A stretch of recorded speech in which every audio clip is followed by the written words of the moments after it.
I think all of us are excited, even those people who, like myself, didn't vote for Donald Trump. And I think we're excited because it's all, there's always an excitement anytime there's a change of administration, especially somebody who comes to the table with a strong business background, right? And so for me, I think that's probably the area that I'm very enthusiastic about. The stock market has shown its own enthusiasm. Showing our commitment to electrified vehicles. What we're going to do today is we're going to confirm 7 of the 13 electrified vehicles that we committed to back a year or two ago in terms of investing $4.5 billion into developing those type of products.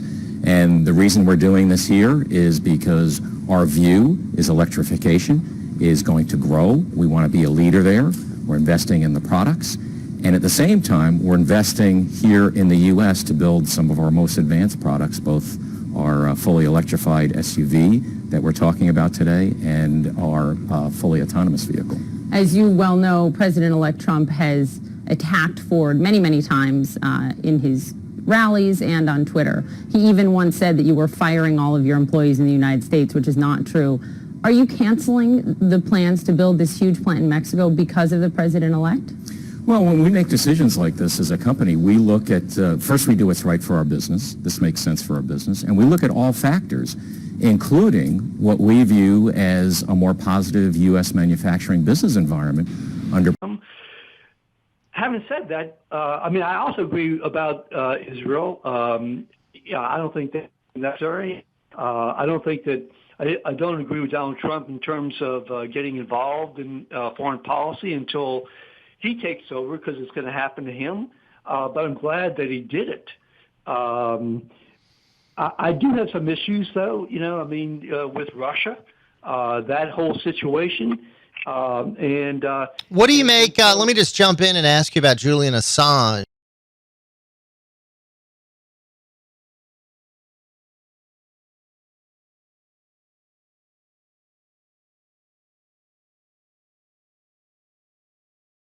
Can you say to the American people unequivocally that you did not get this information about the DNC, John Podesta's emails? Can you tell the American people 1,000% you did not get it from Russia or anybody associated with Russia? We can say, and we have said repeatedly over the last 2 months, that our source is not the Russian government and it is not a state party. Who said again, and it's going to be aired tonight, I think he said 6 times that it wasn't the Russians. So, wouldn't he be someone we should at least listen to? Sure, but I don't think that's really necessarily the issue. Again, the election, for me, the election is over, has been over since, November 8th. And, all the, say, the protests and everything else that has occurred since. The people voted, they spoke. He does not have a mandate, but he won, and he's president. But to your question, to me, it's not, the issue is not necessarily did the hacking have any impact. I don't really care whether or not it changed anybody's opinion at all. Okay? Mm-hmm. So it's not a political issue for me. It's a fact. The issue is, can we allow, any country mm-hmm. to tamper with our elections?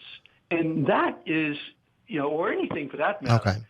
Let me get Pete's response, and then we're going to move on, take some more calls at 504-556-9696. Pete?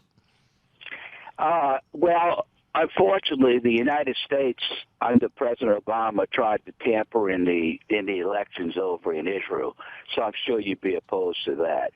And also, this supposed infiltration has been going on for years, and the Obama administration has done nothing about it. And as soon as this election started to wane the wrong way, Russia came up.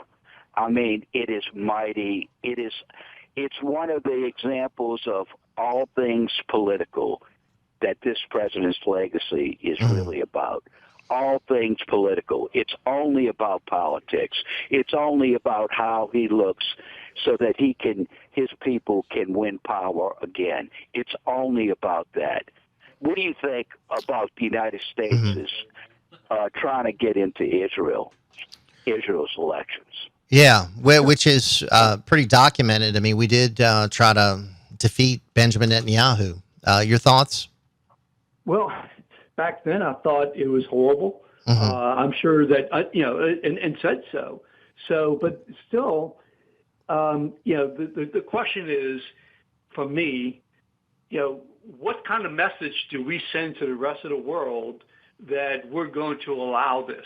Okay, for me, it's not a political issue. And I understand what you're saying. I'm not going to necessarily disagree with what you're saying, Pete. I mean, I think you make a good argument, but we still have to,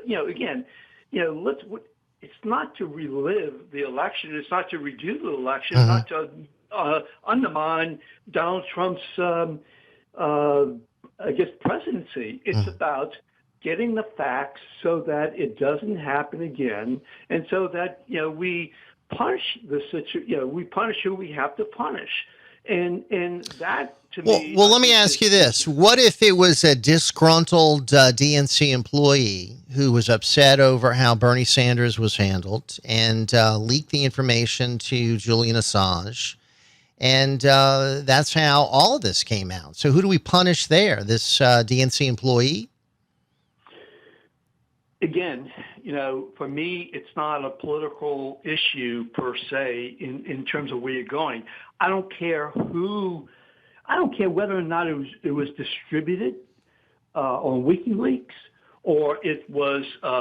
It wasn't just WikiLeaks. Okay, the other organization had been interviewed by reporters and had gotten information from them direct.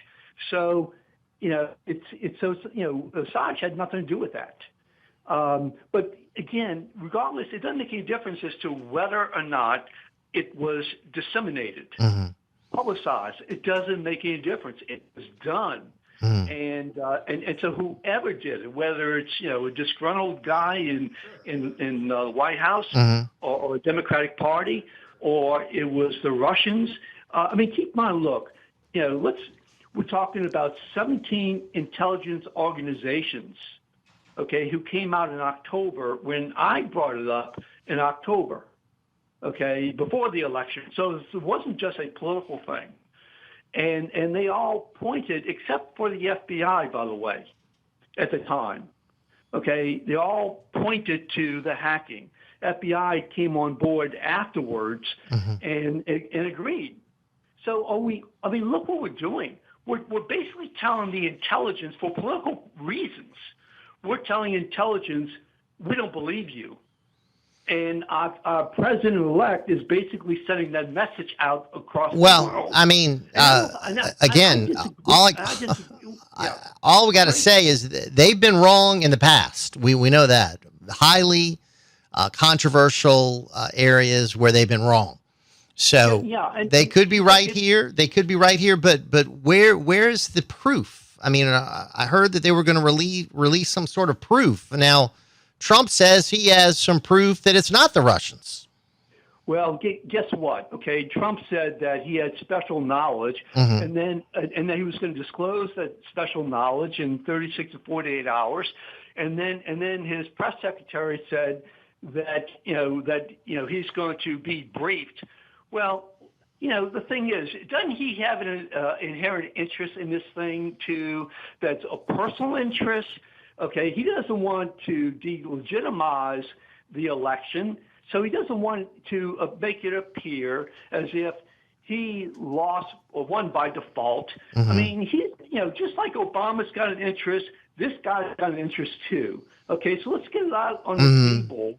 Okay, I don't think that when your country has taken a position to sanction another country, I don't think that you should kiss up to that other country, which is what Donald Trump did, okay, with his, Putin is smart tweet and stuff like that. I mean, that sends a horrible message. Well, I mean, it's no different than the message that Obama sent when he went around kissing up, to the Muslims. Right. And you guys were, hey.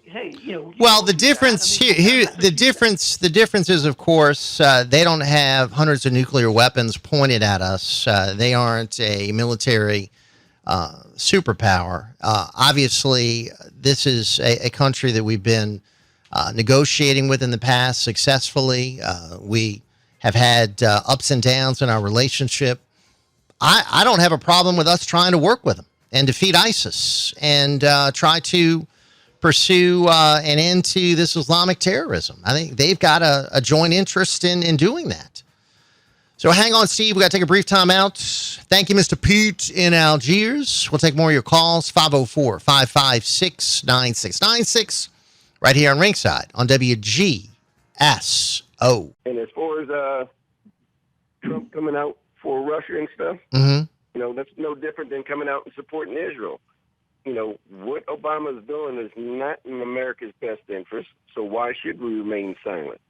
They haven't made one iota of proof showing that Russians were behind it. The people that are leaking the source, or at least to the media anyway, are saying no, they're not behind it, and that's something that they normally don't do. They made a special exception to say no, it's not them. And these same intelligence people that he says they are doing it for political reasons. Hey, what happened to the weapons of mass destruction? They claimed it was all these 17 different intelligence agencies did that. Yeah. Well, it was all of, France and Germany and everybody else. And then what did they do for political reasons? They said, we went in there for oil because there was no information on it. So the Democrats have been using it for political reasons for a long time. They want to point fingers at Trump. I just read a review about a book by a former CIA official who said that the intelligence services are notorious for producing intelligence reports that the president wants, whether it be a Republican or a Democrat administration. And this could be a similar case to what you just pointed out with the weapons of mass destruction. Now, Steve, we have about a minute. Your thoughts? Thank you, Louis. Yeah, I just caution everybody, to understand that what's going to happen is that once Donald Trump takes over, he's going to want to rely upon intelligence and advocate his positions based upon the intelligence that he gets. And so the other side is going to say, the intelligence under George Bush was faulty and was faulty back in 1980, et cetera. So we can't believe anything that's being said. Let's take the politics out of it. Don't worry about what Julian Asssange said in terms of the distribution of the information. The question is the hacking. Yeah. Did the hacking occur? And if you say that you're going to allow hacking, notwithstanding any other circumstance, then you're sending a message to Europe that, hey, Russia can hack you too because they have atomic bombs and whatever, and we're just going to let them do it because we interfered with Israel. All right. Steve Sabludowsky, BayouBuzz.com.